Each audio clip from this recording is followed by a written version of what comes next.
मेहनती पकोड़े वाला। एक छोटे से गांव में जहाँ हर कोई एक दूसरे को जानता था, वहाँ एक प्रसिद्ध व्यक्ति था जिसे हर कोई पकोड़े वाला के नाम से जानता था। उसका असली नाम तो रामू था, लेकिन उसकी पकौड़ियों की महक ने और स्वाद ने उसे गांव भर में मशहूर कर दिया था। उसका छोटा सा ठेला गांव के चौराहे पे हर शाम लगता था और वहाँ लोगों की भीड़ लगी रहती थी। रामू की कहानी बड़ी दिलचस्प थी। वह एक साधारण परिवार से था। बचपन से उसे खाना बनाने का शौक था। उसकी माँ उसे हमेशा कहती थी, रामू, खाना बनाना केवल पेट भरने का जरिया नहीं है बेटा, यह प्यार और खुशी बांटने का तरीका है। रामू ने अपनी माँ की इस बात को दिल से लगा लिया और अपने पकोड़े बनाने की कला को संवारने में लग गया। रामू के पकोड़े खास इसलिए थे क्योंकि वह हर सामग्री को बड़े ध्यान से चुनता था।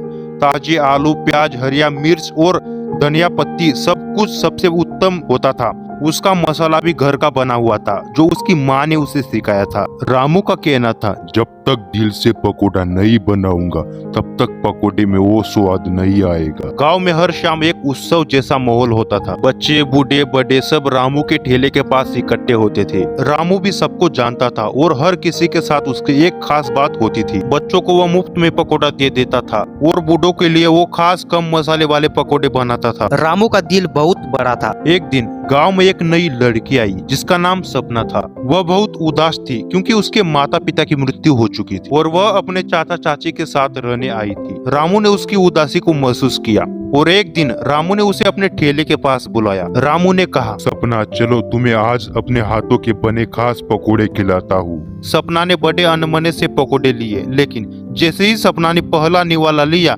उसकी आंखों में चमक आ गई। पकोड़ों का स्वाद इतना अद्भुत था कि उसकी उदासी कुछ समय के लिए भूल गई। सपना रामू का स्वभाव देख के काफी खुश हुई। रामू ने उसे हंसते हुए देखा और कहा, देखा, पकोड़े केवल खाने के लिए नहीं होता, ये खुशी बांटने का जरिया भी होता है। सपना ने रामू से दोस्ती कर ली और धीरे धीरे सपना की उदासी कम होने लगी। वह रामू के ठेले पर रोज आने लगी और पकोड़े बनाने में उसकी मदद करने लगी। रामू उसे सिखाता, सपना देखो, हर पकोड़े में थोड़ा सा प्यार और खुशी डालना मत भूलना। समय के साथ सपना ने भी पकोड़े बनाने की कला सीख ली और रामू के ठेले को और भी खास बना दिया। दोनों मिलकर पकोड़े बनाते और गांव भर में खुशियां बांटते। रामू की माँ की बात सच साबित हो रही थी। माँ सच कहती थी, खाना बनाना वाकई प्यार और खुशी बांटने का तरीका था।